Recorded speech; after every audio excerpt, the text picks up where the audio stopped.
Ladies and gentlemen, welcome to Radio FreakJam.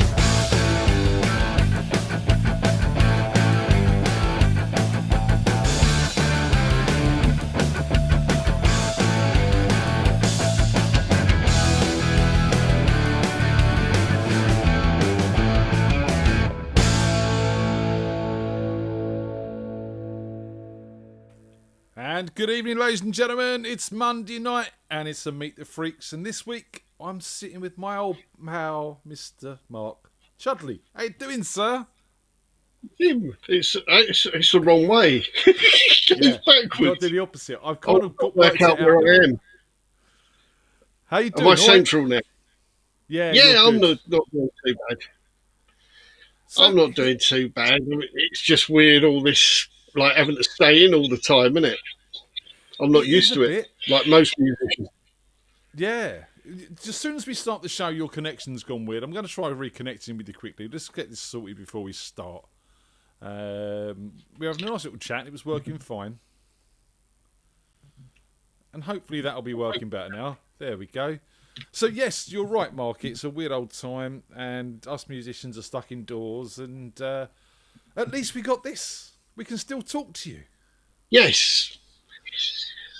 Thank you for doing this. This is brilliant. You're welcome. And let's be honest, you don't go to jams for the music. You go to the jams to chat to people. This is very true. Since quite early on, I realised that jams were for socialising for me, and I'd spend most of my time outside. But as you know, I was in the house band sort of for 10 years with the Rising Sun and the Plough in Kent and the Rising Sun in Sudbury. And I learnt to play properly. I learnt to be in a band. I learnt to be a musician at the jams, which is why, you know, I get the ump when people sort of say, oh, and I've heard it when people are saying, oh, no, I don't get up at jam nights. It's just, I'm too good for that sort of thing. No, I'll get up with anybody if they want me to get up.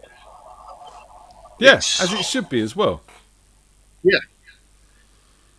Oh, turn up your mic, Ian. I I've can just see done stuff that. now. You can do the chat and everything. See, you can shout abuse at people if you want to, and Yeah, it's all useful. Still won't let me. It still won't let me log in and like make comments on it for some No. reason. Change your So- password. You've probably been hacked. Yeah, don't go there. So let's start at the beginning, Mark. So you are known as a musician. You are known Yep. as a magician. You are known as a Yep. collector of guitars because you have a collection of Gibsons most I've got people a would couple, die for. yeah. And Yeah, I've got a couple. you've got a job. You've got a lovely young lady. And we're going to find out about all of this tonight. Okay, I'm not so sure feeling too happy about it. Not too much about fee, obviously. So Yeah. where do you want to start? Where are we kicking this off in your life? Well, I'll kick off because my life up until I was 16, I can only really describe it as being beige because nothing really happened. I never went anywhere or did it was happy enough. It was a happy childhood. We weren't worried about when the next bill was going to be paid or any of that. But nothing happened. It's 1973, actually, is the important year where I saw Top of the Pops and this blonde bloke and this band doing this song. And there was this bloke in the background who was playing bass who looked like he was having a ball.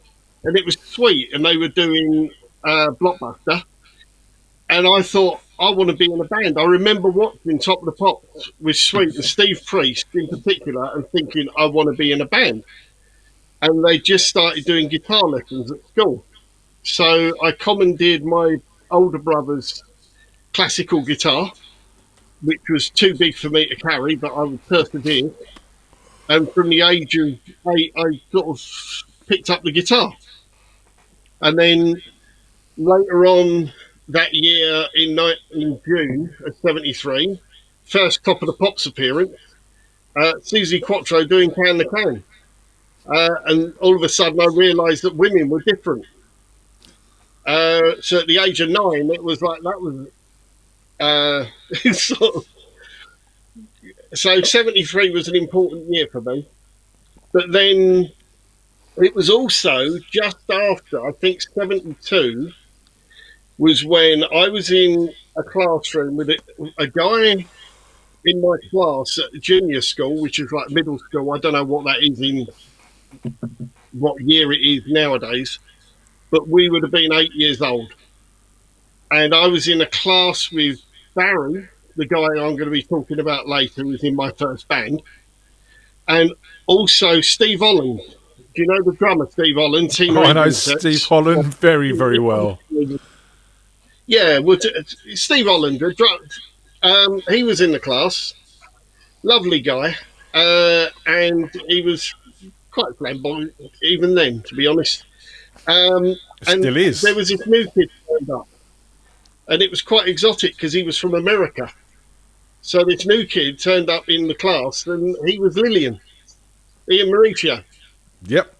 So I've now known Lillian for what is essentially, I think, 48 years, I think, or something.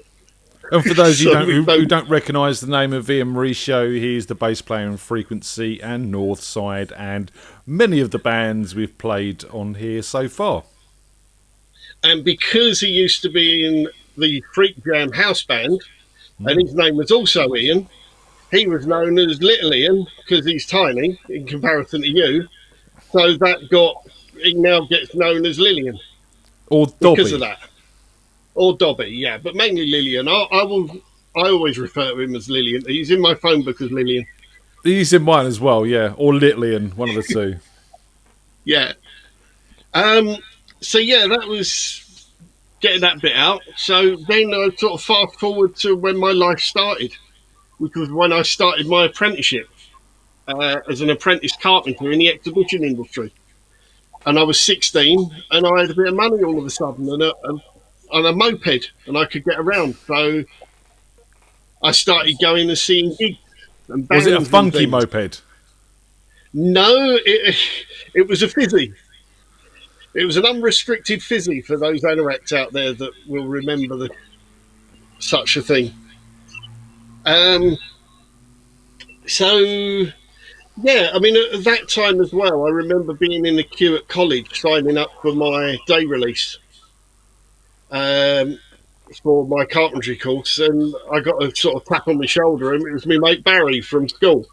Because when we went to high school, Lillian and Barry went to Norfolk High, as did Steve Holland, and I went to Walford, which was a different school. So then at 16, we met up again. And I sort of learnt a few chords on the guitar, but not really progressed really, because classical wasn't my thing.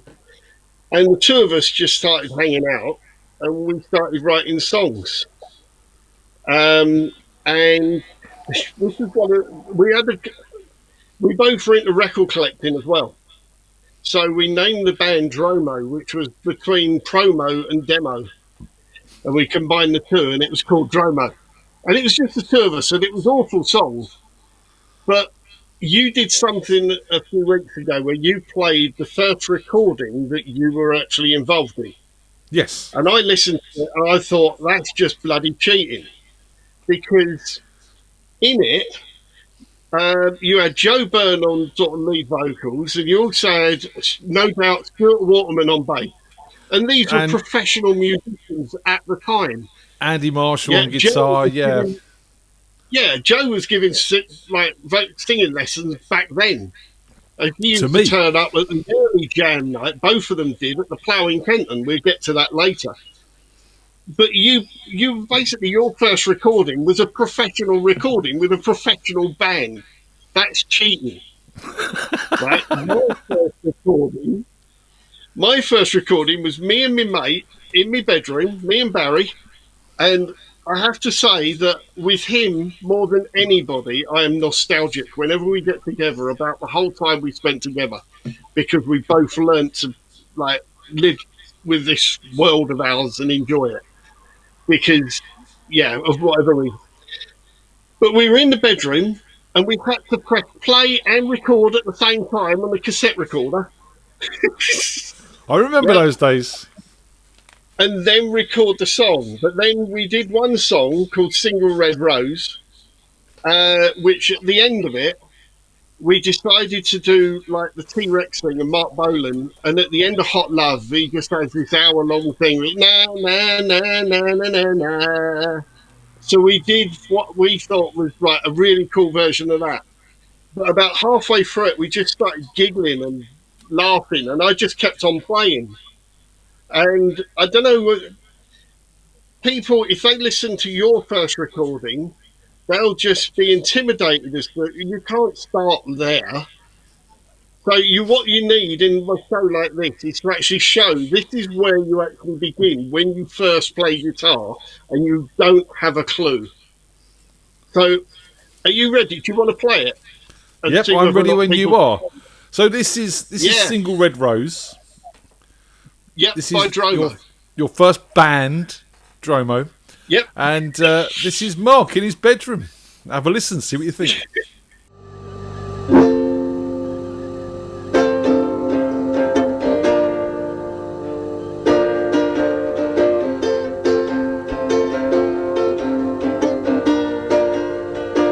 There's a girl I don't know, but everybody talks about she's got no identity. Constant mystery surrounds her, all I know is her name. But she keeps on bugging in my mind, I have no reason at all. But I have to go and find a girl called Betty, who is Betty, that is all I know, that her name is Betty.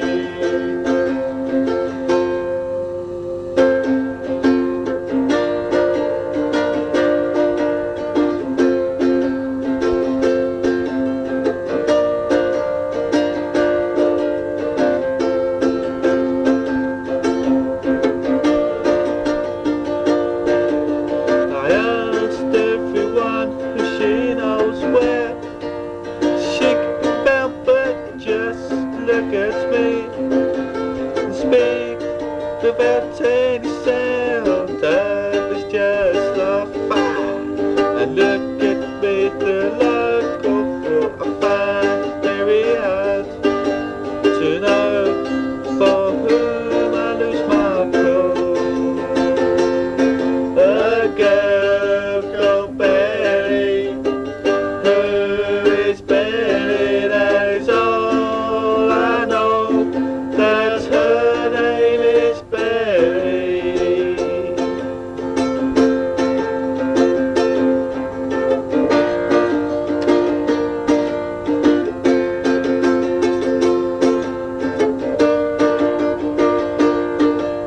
Something has cropped up, a new mystery arose, and was it Betty who received a single red rose? Single red rose, single red rose, single red rose, single red rose,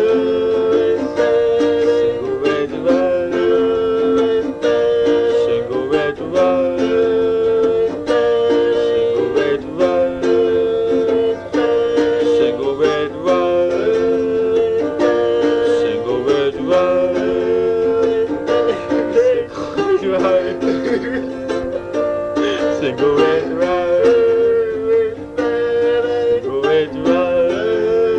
rose, single red rose, single red rose, single red rose,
single red rose, who is Betty? Single red rose, who is Betty? Single red rose, who is Betty? Single red rose, wants to know Betty is. I want to know who is Betty? Single red rose,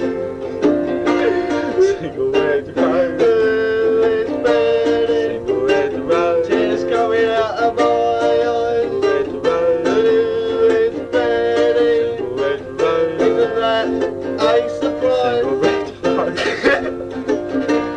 single red rose, everyone's gonna give me a time. Single red rose, and I'll find you a little ride. Ride a white swan with a melting wash. Red rose,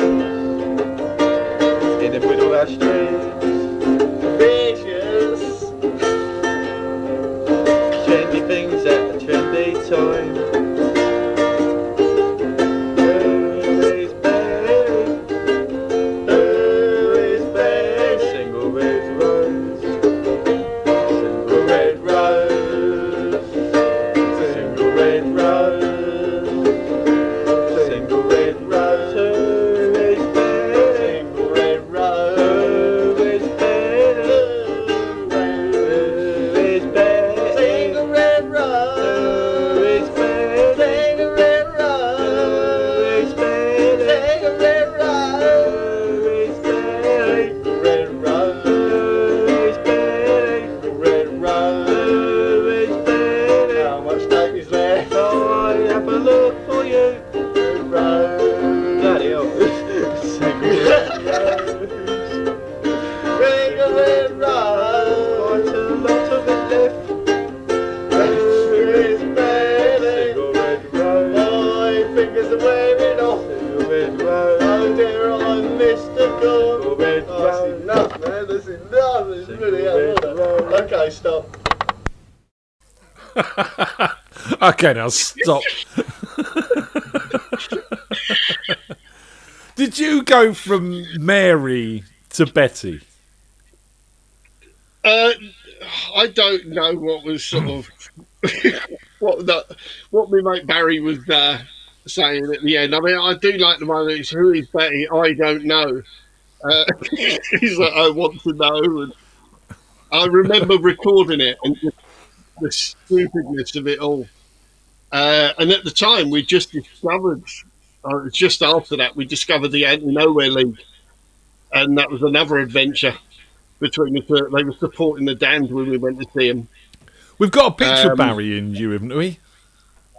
Yes, yeah, you should have a picture there of Dromo, me and him together. Let me see if I can find that. Mark and Barry, there we go. There we go, there we are, the two of us. And I've got that hat. We both had, that was back in Screaming Lord Sutch days, and he went and bought us those hats because we were doing campaigning, and my one was grey as well. But I took it to work and put some black felt round it, and I made a plywood axe and put it through the centre of it. As you can see there. Yeah, and that Captain Sensible offered me 20 quid for that back in 1983 when we were in the Hippodrome one time. Back then. It was, and I've still got it. I've still got my hat. And not the 20 quid. Yeah, not the 20 quid. Yes, I've just been reminded by Tim about the Anti-Nowhere League tattoo that I like the logo, and for years I always thought that if I had the Anti-Nowhere League logo without the words on the arm, I'd like to add that, but I always thought I'd regret it when I was older. And then I was telling Tim one time that actually if I'd had that now, I wouldn't have regretted it. So that's where the regret comes from. It's never too late. No, it is. It's painful. Sod it. I have tattoos. It's not that bad. Do it. Yeah, they don't do it now, and they actually take themselves seriously, which is worrying. So, and in answer to Wisp's question, because I can see the chat this time, It was a TDK D90. If you remember that.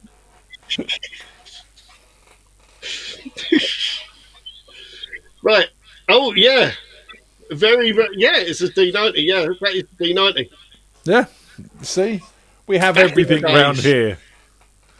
It's the way it is. So, So, should we quickly go on to work and get that out of the way? yes. Let me show people this Because, picture. Let me show people this picture. And then you can talk a little bit about this, because I love this picture. right, That I don't one. know what one you're going to pick up yet. Oh, that's, yes, right, okay.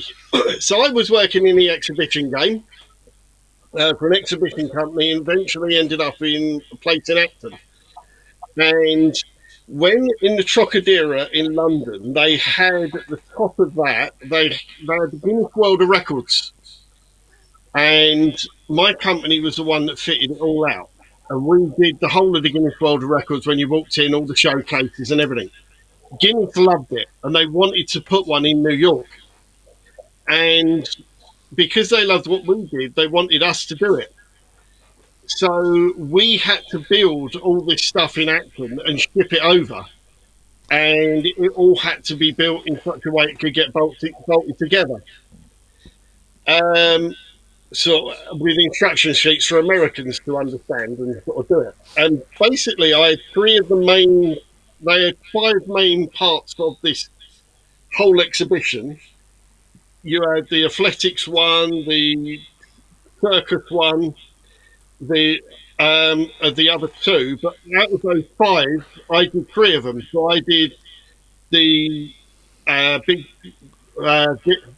Big Apple, which was the New York records, the spaceship for all the space ones, and the cinema. And that is a photo of the cinema that I made. That is all out of MDF, and I built that. And that was standing in the Empire State Building for about 10 years. And if you looked up at through the glass, through the doors, you would see where I'd made loads of seats going down into like a point, and right at the back of it, you had a TV screen that was on a video that played the records of the cinema. So that's Wow. my cinema that I made that was in the basement of the Empire State Building. And that's the first time I ever went to New York, was to go and do that. Awesome. That's a lovely bit of work. It really, really is. And you were chippy on that, weren't you? Oh, yeah, I built it. I'm a carpenter by trade. And I But did not that anymore. for 14 years. No, well, I did it for 14 years in the exhibition game. But the exhibitions is full of deadlines. You can't, if the Ideal Homes is opening on a Sunday, which they did, you can't say on a Saturday at 5 o'clock, sorry, I've got to go now, I've got a gig tonight. So I couldn't get in a band. And some mates of mine got me a job in a shielding company that does X-ray shielding and the like. So I went and worked there, and I was sort of told it's 8 till 5, Monday to Friday. Brilliant, I can get in a band. So I started working for a shielding company. And I did that for several years. Started getting a bit bored, so I took an AutoCAD course doing drawings, because I always loved drawings. And the job came up in the company that I'm in the design department, which the hard bit is working out all the shielding and the X-ray shielding, because it's quite technical. So basically, I now design what I used to build. So my main job is designing Faraday cages to go in for MRI scanners in hospitals and the like. I'm So you doing the supply job. to our NHS. So you're an essential worker. Well, essentially, yeah. I mean, we supplied a lot of the X-ray equipment for the Nightingale hospitals that haven't been used. But yes, I'm going to the Royal Brompton on Wednesday to measure up on 3 MRI rooms that are in there. We do it all around the country. There's not many companies that do what I do. But one of the main jobs that I did was about 12 years ago, and there's a amazing bit of kit called a cyberknife, which is an American invention. And yeah, that's me drawing. That's my drawing and my design of the shielding for the cyberknife. And if you look at that, you've got the steel structure on the top right hand side is what held up the lead on the roof. Now there were 90 tons of lead on that roof. You can see roughly where the blue lines on the left hand side. You've got the plan of the thing, so you've got all the lead on the walls, and then in the middle and below it you've got the elevations, and that shows you where the lead is through the elevations. And the bottom you've got the door. The door had about, I think it's 15 or 20 tons of lead on the door itself. How much? It's about 15 or 20 tons. It's actually written. I'd have to look at the drawing. I did write it on it. But if you just get the camera on me for a minute, I'll just explain a little bit about this cyberknife, because when you're doing normal radiotherapy, normally the doctor would work out what bit needs to be treated. So they might tattoo the patient and make sure that every time they go in for a treatment, the radiation is directed at the right place in the right direction every time. But what happens there is that the radiation that the patient receives, not only does the organ or whatever it is that he's aiming at get all the radiation, everything else gets the radiation that's in the way. So that's why people get very ill when they're getting the radiotherapy, because it's not only killing off the cells in the bit that it needs to, it's killing off a lot more. What the cyberknife does is it's a movable object. So they strap the patient in onto basically a movable table. They take x-rays, and the doctor is in the control room, and they pinpoint maybe the appendix or whatever it is, where it is in the body. And this cyberknife then goes round and it fires the radiation directly at the organ or where it needs to go. And then it moves around a bit and it fires again. And then it moves and fires again. And then it moves and fires again. And then it goes around that way and fires again. And it keeps on doing that in all rounds. So if you've got 100 blasts of radiation going in this direction, everywhere else gets 1% of it, except the one bit that needs it, and that gets 100%. So you find that the people that are getting the radiation treatment from the cyberknife get up and they walk out because they've got hardly any side effects of the treatment. Wow. You can come back to me now if you want, but so Hello. That's why this unit, the cyberknife, is so powerful that when we did, because bearing in, I mean, the unit is so powerful because it can be, because it's so well sort of like Focused. Focused, yeah. When we went to test the actual shielding to see if it worked, because we didn't really have a chance to test it, because the only sources in the country that are powerful enough are either in military uses or they're in nuclear power stations. And if they're going through Harley Street, where this was, then they'd need a military escort anyway. So we couldn't afford to go and test it. So we had to wait until the unit was in place and blasting it round to actually work out if it worked. And thankfully, there was no leakages at all. In fact, the room above that they thought they were going to have to use a storage area because that was going to get a lot of the blast, they found absolutely no leakage up there at all, and they're using it for consultants' rooms now. Wow. But my favourite bit of this was the Americans actually had their own people to do the design. And my governor at the time worked out that it wouldn't work. So the company came to us and said, well, can you design it? And because of the situation at work, I ended up being the one designing the whole thing in consultation with a nuclear physicist, a colleague of mine, Harvey. He was the one that actually calculated how much lead was there, but I was the one that actually had to work out how to put it on the walls and hold it up. So that's about it. So Man, no, it's that was the fascinating. first I think time everyone in the was chat in room's space. saying it's very cool, saying it's amazing, it's incredible, and I think it is. You know, we've got nurses and midwives in the chat room watching you now, and it just goes to show that the NHS is so much bigger than just its staff. It's the equipment it uses, and obviously, when you're doing that, you're saving lives, or at least helping people's lives.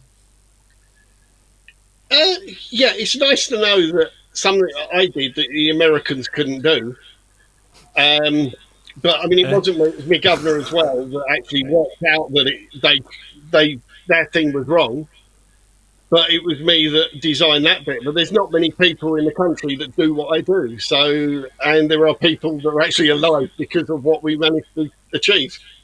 Which is, again, is amazing. Look, let's have another song, and then we'll come back and talk about the Okay. track. So pick one of the songs that you Sorry. sent. I mean, that's it for work now. Anyway, what are the songs? I don't know. I forget what I sent to you. We've got some Strange Brew, we've got some Simon Freed, we've got the Rising Sun Jam Night Band, we've got some Duncan Disorderly, we've got some Four Non Johns, because you've been in every band, Mark. I think actually we're going to go on to the Rising Sun Jam in a minute. So, or do you want to start the jam now and then show that clip? Up to you, however you want to do it. Well, let's just do a quick introduction to the jam night and then bring in the Stormy Monday one that you've got. Go on then. Yes? Is that okay?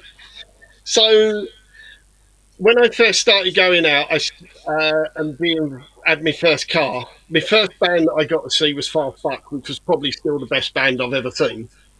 And then I started going to the Plough in Kenton, and I met up with two blokes there called Darren, and there was this other guy called Lenny, his mate. And this was back in 84, 83.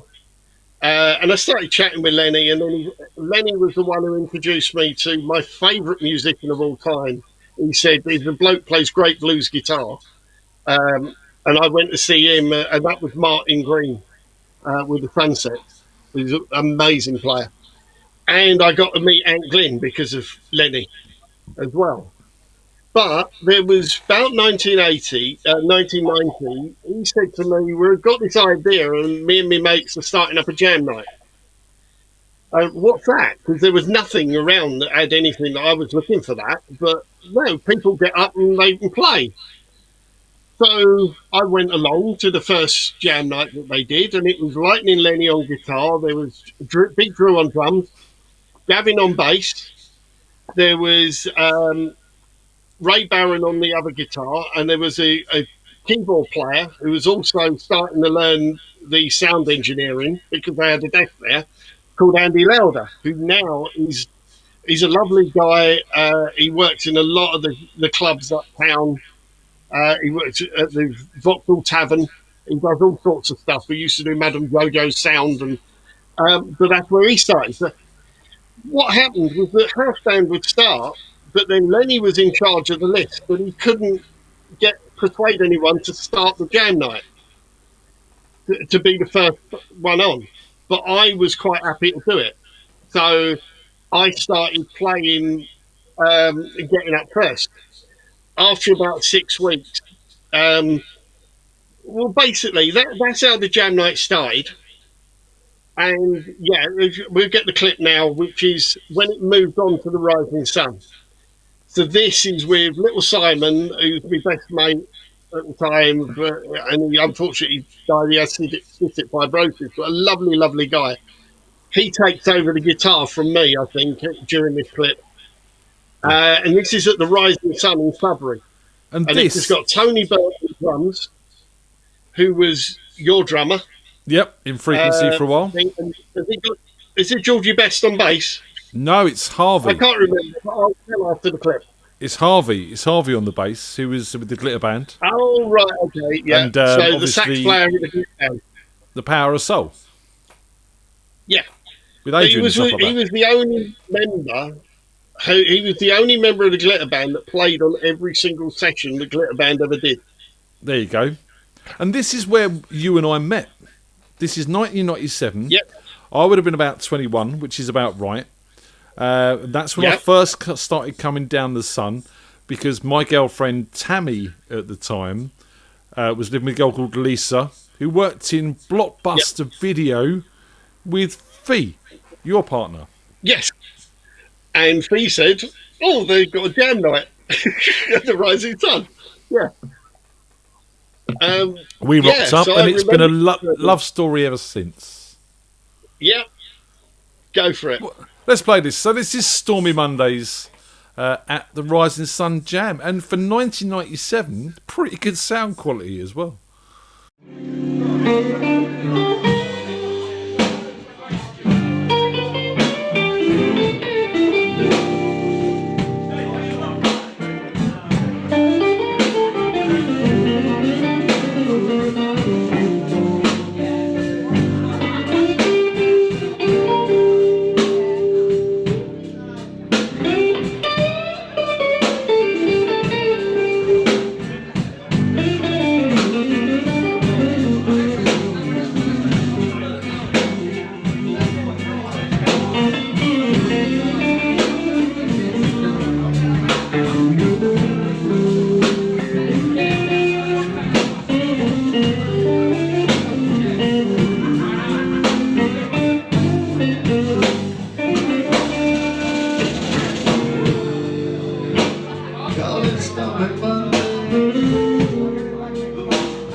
Tuesday's just as bad.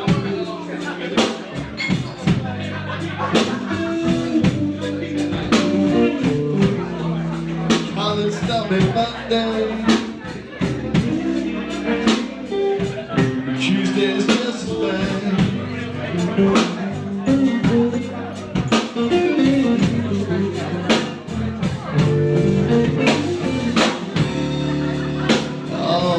Wednesday's blues,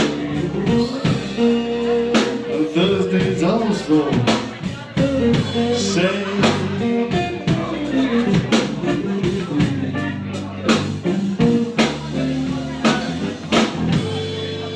Eagle flies on Friday.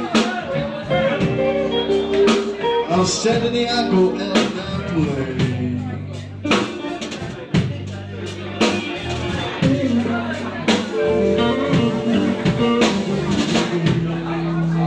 Eagle flies on Friday, and on Saturday I go out and I play.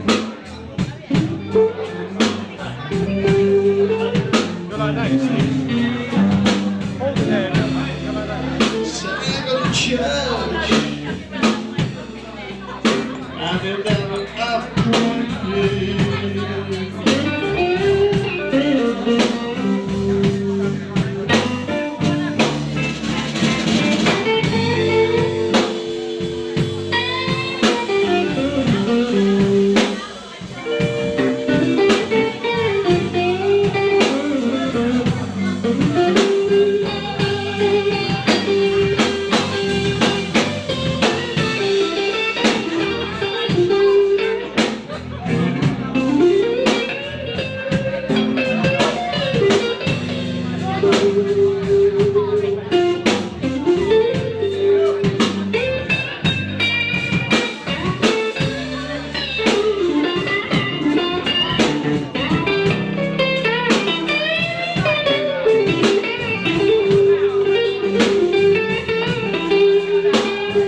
said, Lord have mercy on me.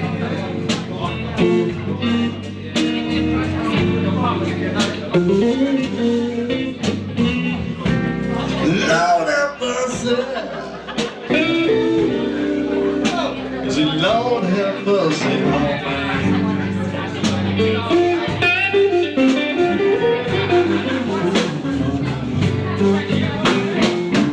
Cause I'm just thinking about my baby and of how times used to be.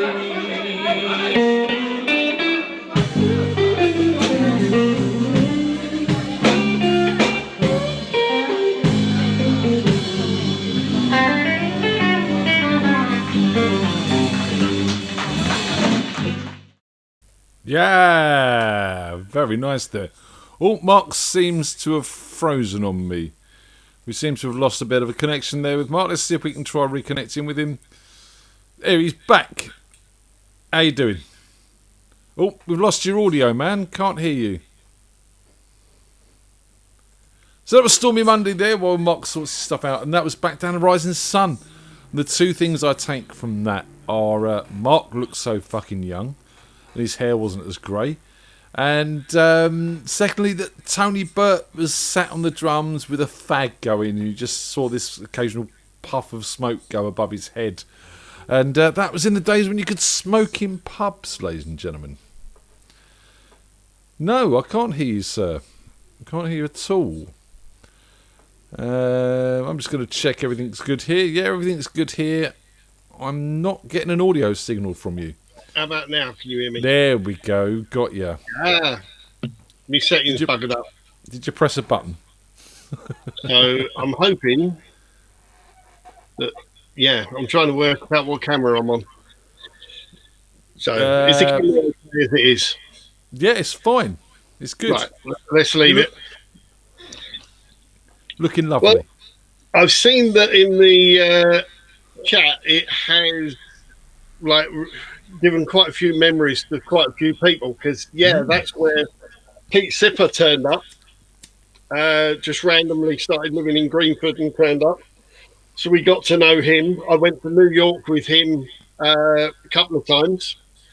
Tim got to know about it because I went to his jam, the one in Twickenham, and he used to turn up with Jules when Jules was even more of a puppy. I mean, the two of them were just like, they were both puppies at the time. And you turned up, you were there. Pete Parks used to be there. There were quite a few people that. Let's not forget Drew. Going back to the original with that, when they started up the jam and they couldn't find anyone to get up first, and then I was in a band called Stoned with a mate of mine, Alan, and Glenn Stoner, who was the guy that taught Richie Blackmore how to play guitar, that I got to know through my Thatch connections. And I was used to sort of blagging it, so I didn't mind getting up with different people. After about 6 weeks, one of the guys, he did like Ray Barron, he does like things rehearsed. He was the other guitarist. And I don't think the others were really into that. It was a jam night. So for whatever reason, they parted company. So Ray remembers him doing the jam. He remembers doing it for 3 or 4 months. I remember it about 6 weeks. And we will always disagree with that, but it's not a problem. He's a lovely guy as well. But jam nights weren't for him to be in a band that's as random as that. So basically, because of what I'd done with them, they all asked me if I would join them in the house band. So other than the first 6 weeks, I was then in the house band for then. The other member of the band was alternating on the singing, by the way, at the beginning, was between Gary Steggles, who had a repertoire of about 200 songs, and a certain Tina Egan. So yes. Between the two of them, Tina would do 1 week and then Gary would do one as the singers, because back then Drew didn't have the confidence to get up and sing. right? He only ever done one song, and that was Tush, and that was if he was very pissed. And we eventually managed to persuade Drew, Big Drew, most of you know him. He stepped with us with AWOL in Bumbles quite often. But Drew, we persuaded him to do more songs. And eventually he took over the vocals. And when he was doing that at the Plough, right at the beginning, he had this kid who used to help him and set up his kit. And for his payment for setting up his kit was the drum lesson off a Drew. And then when we started playing, the kid would say on the drums, and if he didn't remember what to do, Drew would turn around and tell him. So that kid was Hayden Doyle. Yeah? So Hayden Doyle started properly drumming with the Jam Night band. And then eventually, a few years later, Gavin was always trying to get jams all over the place. We played in all sorts of places. We did the Railway in Wealdstone as well. We were the house band there for a while. That's one closed down now. Yeah, Beaty Me Big and Bouncy. It's the one on the cover with the Who. Yeah. But then Gavin said, "Oh, we've got the jam on the Tuesday because the Plough was on a Monday. Is it every Tuesday at the Rising Sun?" And you saw in the video that stage was so intimidating. I thought, well, that ain't going to work. How wrong was I? It was a good night. It really was a good night. So that house band was going for about 10 years, and we stopped in 2000. I remember the day you walked up to me and went, "You've got a good jam night, but come and tell me when you've done 10 years." I remember saying that as well. 20 plus years now, dude. Yep. Just saying. But when you started that Pure one, yeah, because you'd been doing it for about 5 years. Yeah. At that time. And I remember saying it. I remember the conversation. Lenny and Gavin actually asked me to start again. They started it at the Rainers Lane, the Rainers, about 2 years later. And I said, no, I've done my time. It's hard work. Other people are happy doing it. Let them. And so they started, and they are still going even now. So they had like a sabbatical, but that's all. And they were going up until lockdown. But did they keep it going through a global pandemic? I'm just saying. No, they haven't. No, nobody has. And we're all very grateful of it. So, mate, we've got a lot to talk about. Let's touch on the Lord Such stuff. You touched on it earlier, but you spent some time with Screaming Lord Such. Right. So, myself and Barry, my first car was a 1600 GT Mark 1 Capri, and we had a CB radio in it with a PA speaker in the front. And we were driving around. We knew about this guy Screaming Lord Such, and we'd sort of seen him. And we knew he was local. And we're driving around Sudbury one time, and a girl that was in with us who knew him as a kid said, "Oh, that's Screaming Lord Such in his little Ford Fiesta." That girl was Julie, by the way, who's married to my brother's best mate now. And she's one lovely lady. But Screaming Lord Such in front of us. So I've driven up behind him, and we're both on the PA speaker. I don't know if people remember them, and we go, "Vote official Monster Raving Looney. You know it makes sense. Come vote for Lord Such." Anyway, he heard it and pulled over. So we got out the car, and we'd seen him at the marquee a while before, and he remembered us. And he said, "I'm just going to do a bit of campaigning in Finchley because it was coming up to the general election." And he campaigned from pub to pub. So we went along, and I don't want to go through it now, but I grew up with politics in the house. It was quite a militant household, and we grew up politics all around me. So I knew my stuff. And of course, you've got kids going into a pub, like slapping Vote Looney stickers on people, and you're going to have the alpha male that wants to like put you down and make you look silly. And one of them started on me. asking me about proper policies because we're official monster raving loony. We're going to be idiots. And of course, I didn't bat an eyelid. I just argued with him, and I could have my own. And such sort of saw that he knew he saw I wasn't being confrontational or out of order with. I wasn't being extreme right wing or left wing. I was just discussing it with him and proving a point. Anyway, we ended up going and doing the count with Screaming Lord Such. We got to know him quite well. He'd phone up the house and sort of ask me if I want to go to the Hippodrome or Stringfellows because he was a mate with Peter Stringfellow. So I used to get in all the VIP areas of a nightclub at stupid o'clock in the morning, meeting all sorts of. I got introduced. Such came up to me one night in the Hippodrome and said, "Do you want? I want you to meet someone, Mark. Come over." Like, so he said, "Phil, I'd like you to meet my guitarist, Mark," and I'm being introduced to Phil Lynott, which is quite cool.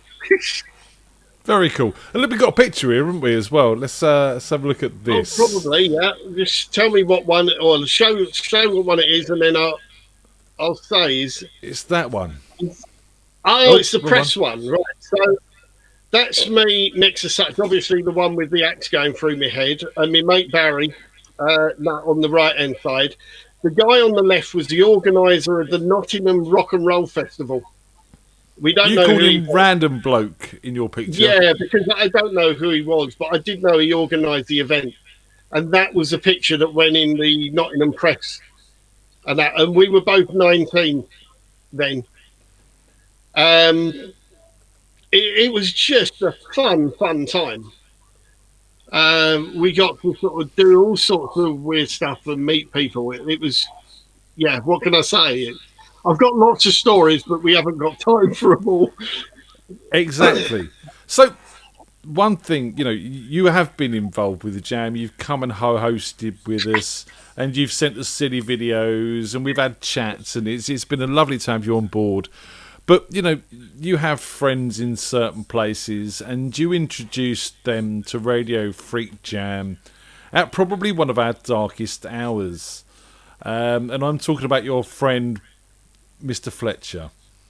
Bob Fletcher, who is the father of Tom Fletcher from McFly. And you introduced him to the show on the night I interviewed Santa. Yeah, don't forget that because Carrie now, Tom's sister, is nigh on just as famous. She's a West End actress. I mean, ask Finley about what Carrie's doing. And also, Tom's wife is now Queen of the Castle, isn't she? Queen of the Jungle, yes. So, yeah, I got to meet just very early on, my first proper band with a drummer and everything. We had Yanni, me mate in Athens on drums, Alan on bass, who's Alan, a dear old friend. Alan was in a band that did Social Club with his mate Bob Fletcher. So I used to go and deck with them, and I got to know Bob and the Fletchers really well, and Alan, and we're still the best of mates now, all of us.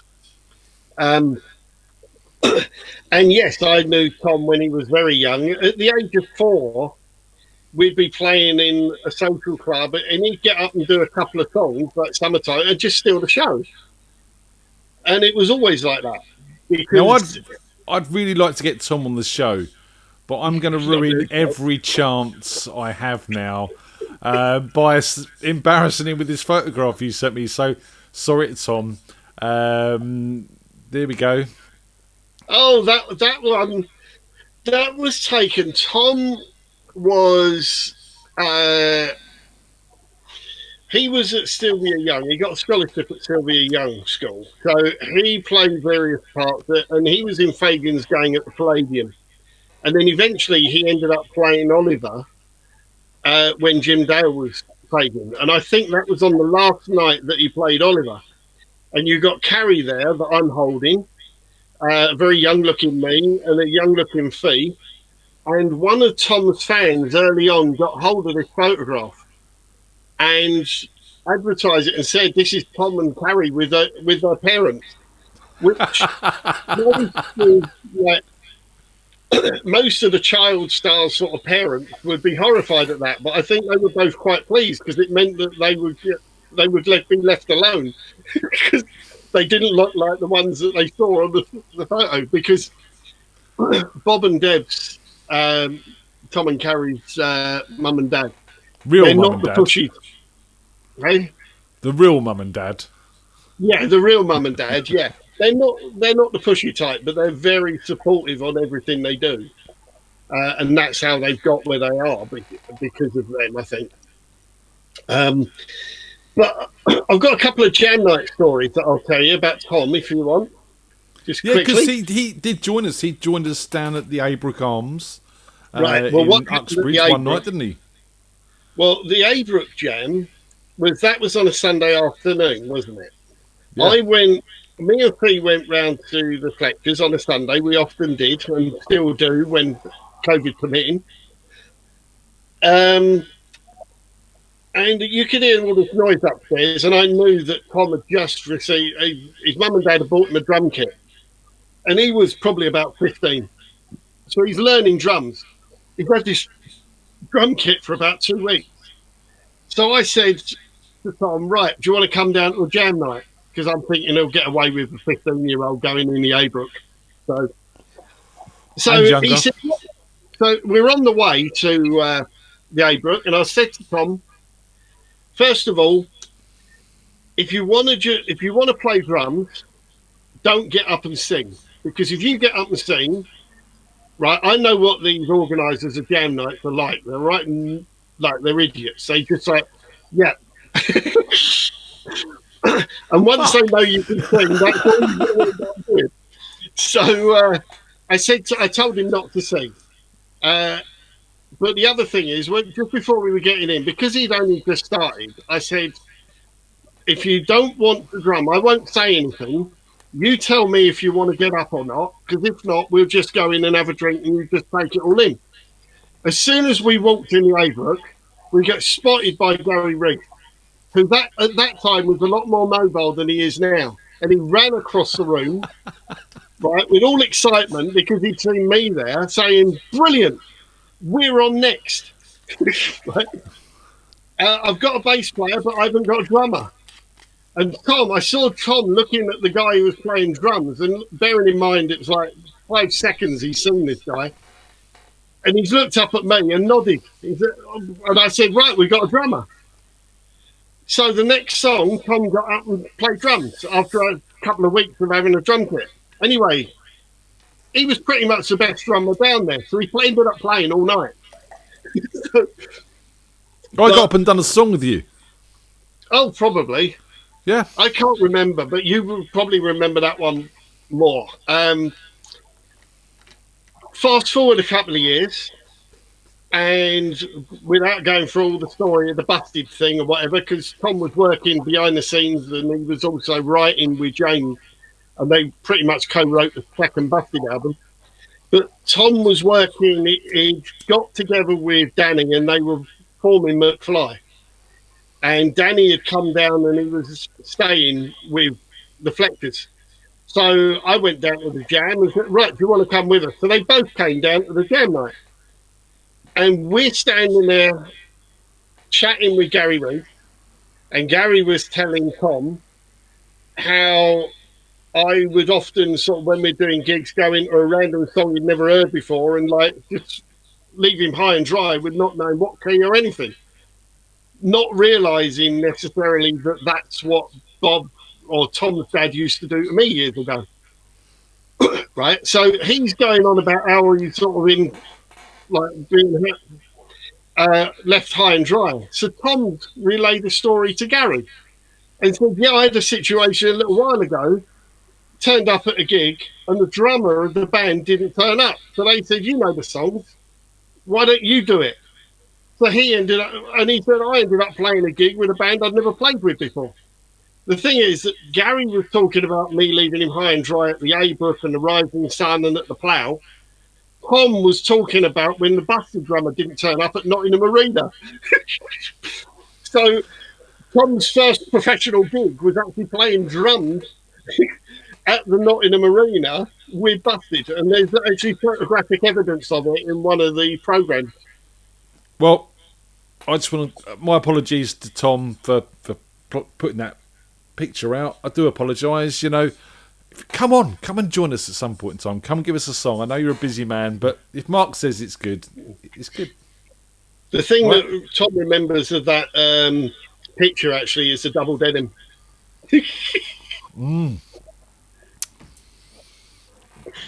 You've never been a fashionable man.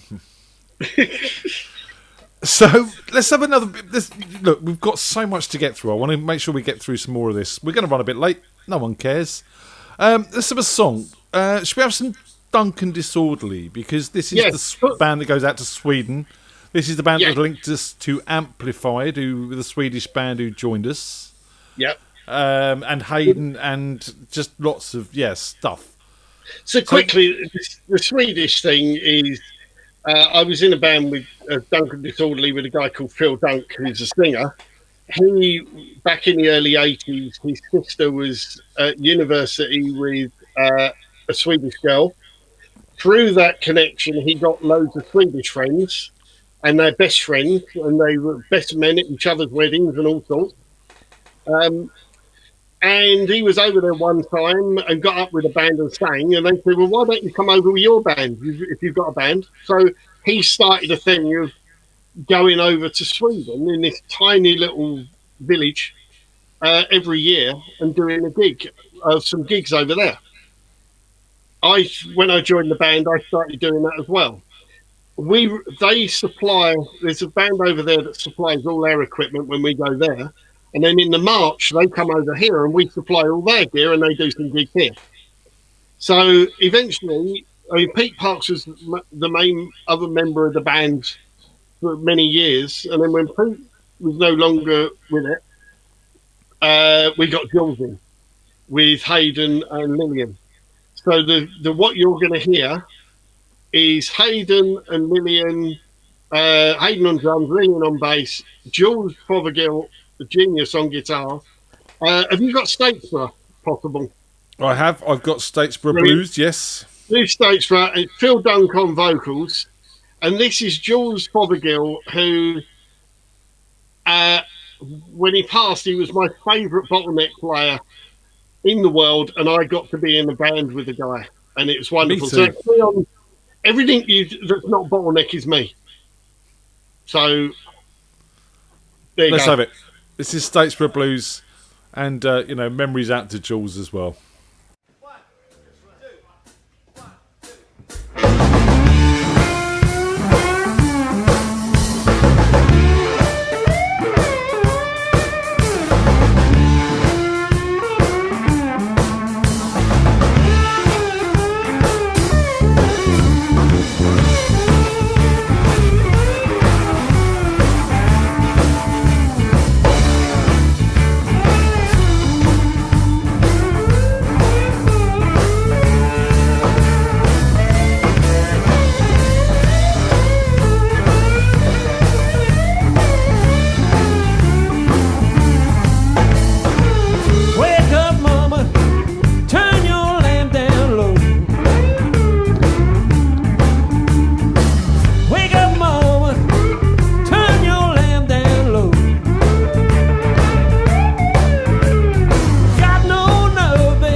Thank you. Thank you very much. Thanks for the blues. Oh, very nice. Just hearing Jules again. And backed by Ian and Hayden, obviously Frequency Powerhouse. And it's lovely to hear it all again. And just want to give a shout out while we're here to everyone in the chat room. I hope you're enjoying the show. They're all grooving along to the tunes out there. And I was chair grooving, if I'm honest. I was, getting into it a little bit. That was nice. Good track. What else do we need to talk about? This just like we can't do a Mark Chudley show without mentioning AWOL and the Four Non-Johns. Right, so Four Non-Johns ended up, that was another jam night thing that happened because John Saville, he was in various bands with Lenny and other people, and he was, because of Pete Parks, he started coming down to the jam nights. And he was a regular down there. I've seen him down there several times. But one of Lenny's friends, or one of the guys that Lenny worked with, used to be a blue coat at Ponting. And he got up and he was very much a showman. And he turned up one night with a cassette recorder that he wanted to plug in and sing along to his backing tapes. And they started getting it all set up until I saw it. And I went, no, it's a fucking jam night. Don't be so stupid. You want to get up and sing, you sing up with a band. So anyway, he wanted to do a gig one weekend. His family had a do. He wanted a band. He got the Jam Night band. It was the only band he knew. But he didn't have enough songs. So he asked John along as well. So there's me and Lenny, Tony Burt, and probably Georgie Best on bass. And this Dean, his name was, on vocals. And then John would step in. I didn't really know John that well, but he knew enough songs, and that was great. And then it got towards the end of the night, and this Dean said, why don't we do So What? Which, if anyone doesn't know, So What was originally the Anti-Nowhere League, but Metallica did a version of it and made it famous. Now, I knew the original. Me and Barry used to go and see them. We followed them all around the country, the Anti-Nowhere League, but it's the most offensive song ever. If you just type in So What by the Anti-Nowhere League in YouTube, anyone that wants it, it is the most offensive song ever. And he's saying that, and I'm thinking, no, this is a family do. But before I got a chance to say anything, John just called him an idiot. I said, don't be so stupid. There's kids there. And immediately I looked at John and saw him in a different light. I thought, well, maybe he's not a knob after all, sort of thing.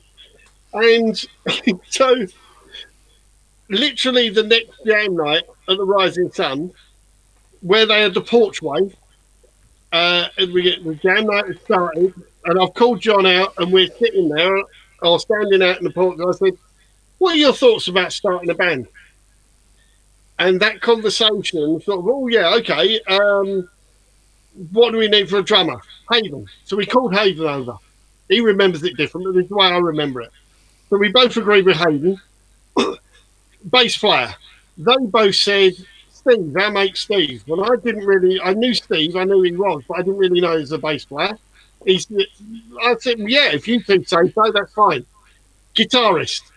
And John immediately went, Lally. I said, not a chance. There's no room for Lally and another guitarist in any band. So, yeah, me and Lally have the same childhood hero in Rodney Marsh. But that's where the dilemma, and we both play a Les Paul. But anyway, I said to them, there's a guy who comes down here quite regular with a band called Cougar Blue called Andy McPeak. I think he'd be great at it. And they took me by my word because I went with them. And we all got together in the studio and created the Four Non-Johns. I created the logo, but it was Hayden that come up with the name. It was just genius. So the Four Non-Johns started then, which was probably 98, 99, something like that. We've been going ever since. I mean, that's a story in itself. And yeah, you might get John on one of these in the future. And later on, your jam, Sorry, I'm sort of going. I'm trying to get everything in. Tim was working at for Hounslow Council, wasn't he? That's right. Fixing computers, and there was a bloke with a guitar in his office. Oh, you play? Why don't you come down to the jam? So Dave, Sniffer Dave from Spider Dave, came down to the jam, loved it again, started playing. He was chatting with Dangerous Dave about getting a band together, and they asked me to be in it. We ended up with Chris on drums and Paul on vocals. After a few years, Paul decided to go separate ways. So John came in as a vocalist, and John's now the singer with AWOL. And AWOL played quite regular at Bumbles and that. But John's the singer with that band as well. Yeah, we need to get John on. We need to come and have a chat with John and get some of the truth out of John. Because, his perspective might be different. I didn't realise that was the start of a really great friendship when I had that conversation with him at the Rising Sun that time. Because we've been really good friends ever since. And John also, he feeds off of Andy McPeak. I've been really lucky with guitarists in bands that I play with, because Andy is the one that makes the song sound like it should. Yeah. Because he's the one pounding out the rhythm in whatever way. I'm on the other side, just waiting in a corner, sort of whittling around and being flash and taking all the credit. And with AWOL, it's a similar thing. Dave does all the hard work because I can't remember all those chords, and then I take all the credit. It was quite slightly different with Jules. You can't really do that. But Jules was such a generous player, being in a band with Jules as well. Such a generous man. I've been really, truly blessed. Mate, look, you and I have been treading the same boards for many, many years now. And I think we've both been truly blessed with the level of friendship and musicianship we have had to endure.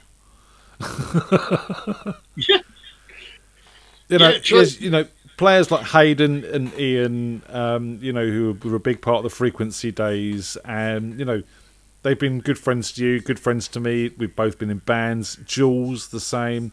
Tim, so many people out there. And, Pete, you were in the band with Steph and the Rent Boys with Pete. Oh, yeah. And we used to hang around doing that. I've got some recordings of them. I should have got them to you, and we could have played Steph. But I'll do that in future. Oh, yeah, please do get some of that to us. That would be awesome. The other thing is that your jam night started... and you with Tony Burt, and you had Ted on bass, and I remember getting a phone call from Tony asking me, "Have you got the phone number of your mate who plays upside down and left-handed on bass?" And that's how you got involved with Lillian on bass.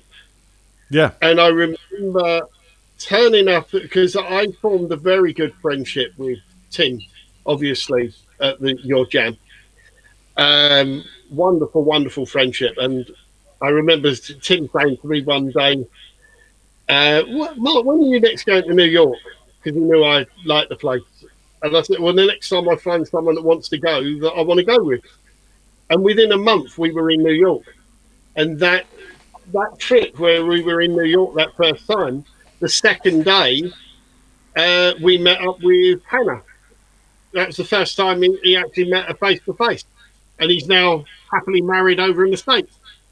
And you were at the wedding, and I was at the wedding. Me and Hog, and Fee, and Hog Mrs. Sorry, can't remember your name.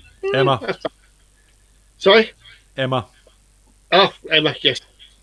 And yes, we were at the wedding, and then at the Hard Rock Cafe afterwards. That's a proper place to have a wedding breakfast. So, going back, I've just gone off on tangents now because, oh yes, the first time Hayden turned up at your jam at the Fox and Pheasant. Yeah. And I remember going up to you because Hayden was sitting there, not really knowing anyone. He was sort of sitting with me. And the only person who knew him at the Jam was Adrian. Right. And I've gone up to you and said, if you get Hayden up on drums, make sure you get Lillian up as well. And you did. So it's hard. And started the biggest love affair in local music history ever. I think I was the only person who was truly looking at the time because I knew what was going to happen because I know both of them quite well and knew them at the time. So, because Hayden was the one who got me and Fee together. Going back, that's another story. But Hayden got behind the kit and they were deciding what to do. So you got Adrian on guitar and vocals, Lillian on bass, and H is sitting there. Oh, what are we going to do? Oh, do Kitty. Or, I don't know what the song's called, but it's Here Kitty Kitty. The Kitty song. And apparently Lillian's what? He knows that? Because no one's known who Hayden is. He's totally out of the blue.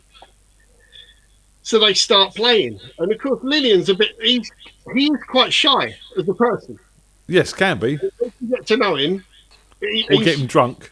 Yeah. But as a person, generally he's shy. So he was standing with his back to Hayden. And immediately they started the song.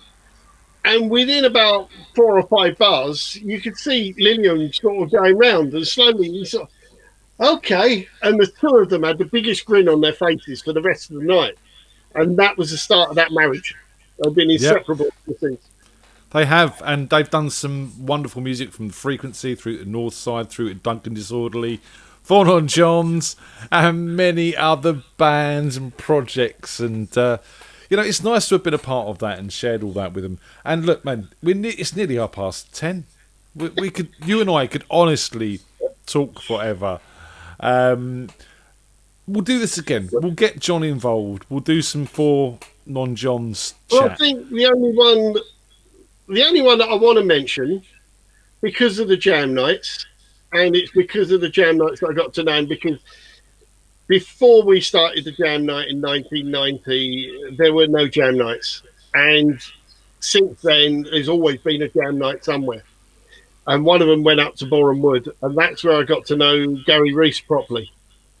And eventually I started doing gigs with Gary, and I must admit, they have been the most fun gigs that I've done ever. Because once he sorted out who was on guitar on the other side, he'd then work a band around it. So I'd turn up at a gig, not knowing who was in the band, let alone what we were going to play. So, yeah, great fun. And Gary will be joining us on Thursday, apparently. He's gone out, he's brilliant. bought an interface and bits and pieces like that. And I've been having a chat with him, trying to get his sound sorted out for him and stuff. So if you're around Thursday, come and see him. Yeah. If anyone wants to know any more about any of this, once we're out of lockdown, just come down and ask. And I've got so many stories over the years. As you say, we could carry on for hours. We could. We've only got to bloody West Drayton. We haven't gone to Slough. We're only in lockdown 3, so a couple of lockdowns time we'll get some more done. It's fine, it's going to happen. Well, hopefully the audience have enjoyed it, and it's not been too dull. I don't think it has, sir. I do encourage people to get out their original recordings of their first things that they've done and play them, because I think it's encouraging that, this is where it actually does start. Not everybody is lucky enough to have a professional bloody setup like you did. We did have the acoustic demos, which I have played before we done the full track. Right. I've played one of those, Mine or Mine. But that's not quite funny, we've all got the ones of ourselves as well, trying to do rough things. It's one of those things, but I do agree. I've spent a lot of time dragging through my archive of music, and I put out a post this week. We're going to be launching the Frequency album on digital stores. We're going to be doing the Templeton Peck single. We're going to put a load of 8-month Malfunction music out there, because otherwise it's sat on my hard drive and no one's listening to it. And that's a shame, because there's some really cool songs from my point of view, featuring people like Hayden and Ian and Paul Holland and Andy and Tony and all these cool Paul Miro, all these cool people, and it's just sat here and I listen to it occasionally. Go, that was good. Yeah. So I agree, mate. It's time, especially now in these times we live in. Look back to the past, reflect on things, and enjoy it for what it was. Yeah. Oh, it was a wonderful time, and I think actually it will get back to. It's just a case of how many pubs are still going to be around when we go. It's going to be different. It's going to be different. There's no doubt about that. Look, I just want to sort of say, mate, thank you, not just for tonight, not just for being a part of Radio Freak Jam, but for being part of the jam for 20 odd years. We've gone to college together. We've studied sound engineering together at college. We've played many a stage together, and it's been an honour to know you and to have you around and share a stage with you and play with you. We've done a lot of good stuff. It's been a journey. A couple of quick announcements before we go.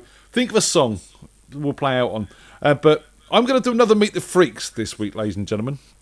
I'm going to do a surprise Meet the Freaks Wednesday lunchtime. So we do the lunchtime shows on Wednesday at 12. I'm going to do a Meet the Freaks with my kids. I've had a few of you saying, I want to hear a bit more from your kids. So we're going to have a chat with my kids. We'll probably have a chat with phones on the floor and stuff like that. We're going to have a chat with Morgan. We'll try with Evie. She gets shy. But we've got some music, we've got some videos, and we're going to do a bit of that because just they're at home and something to do, and yeah, it's going to be fun. We've got Jim Taylor. He's co-hosting the show on Thursday night from my first band, Ultra High Frequency, all back in those days. So that's going to be fun because Jim just is fun. He's up in Scarborough making pizzas, making music. It's all good fun. And yeah, we've got loads of stuff coming, so stick around. If you want to support the show, go to buymeacoffee.com/Radio Freak Jam, and you can buy me and Tony a coffee. Thank you very much. We need the caffeine. It's good. Right. Can I say thank you as well to the nice things that are being said in the chat, because I could actually read the chat this time. So thank you for that. And so it hasn't been too dull for people, which is good. No. I think it's you and I talked about this very early on when I was doing the shows, and I was quite adamant at that point in time. I didn't want Thursdays turning into a chat show, but I did feel there was room for it somewhere because we know people, but we don't know people. We all have a common denominator, which is music. That's why we're here. But everyone else has a different story. One of the most fascinating ones recently was the archaeology one. Wonderful. Simon Maslin, yeah.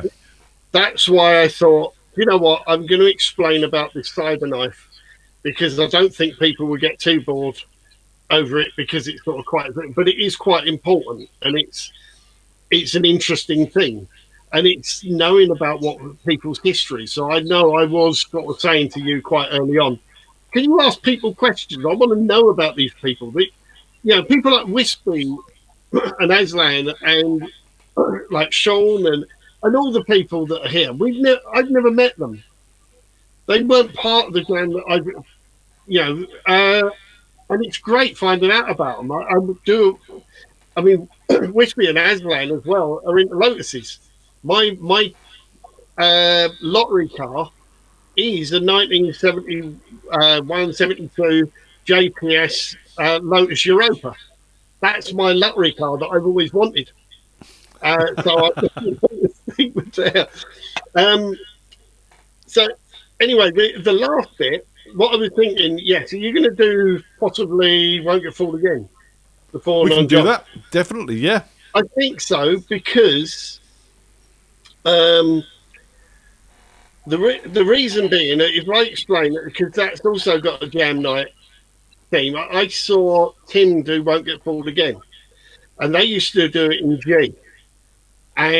Or whatever key it was, but he had this wonderful way of creating that keyboard bit. But I thought it could go further, so I worked out a way of retuning parts of the guitar and doing the keyboard bit and having further to go. Once I took it to Four Non Johns and Andy started actually playing it on the other guitar, and it was just like, oh, this kicks ass. And it's been a staple ever since.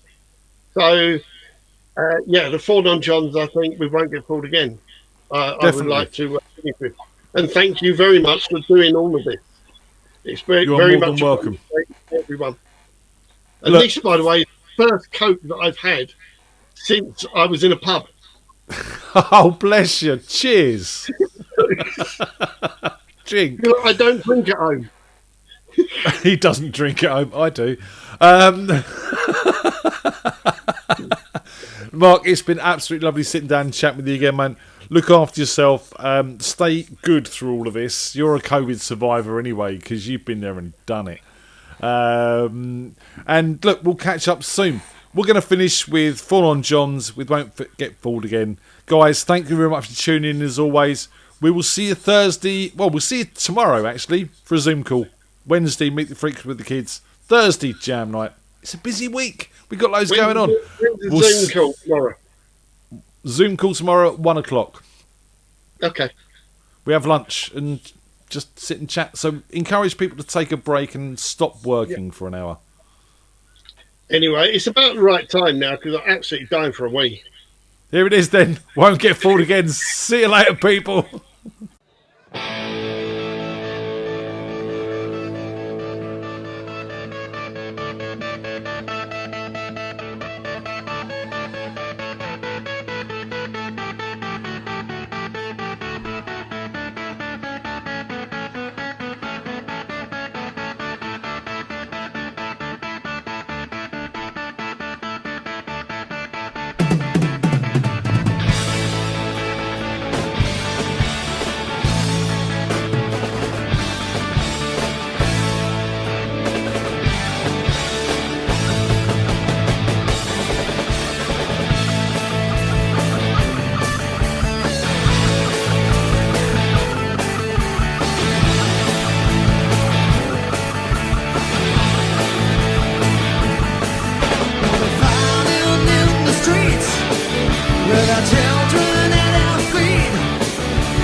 been too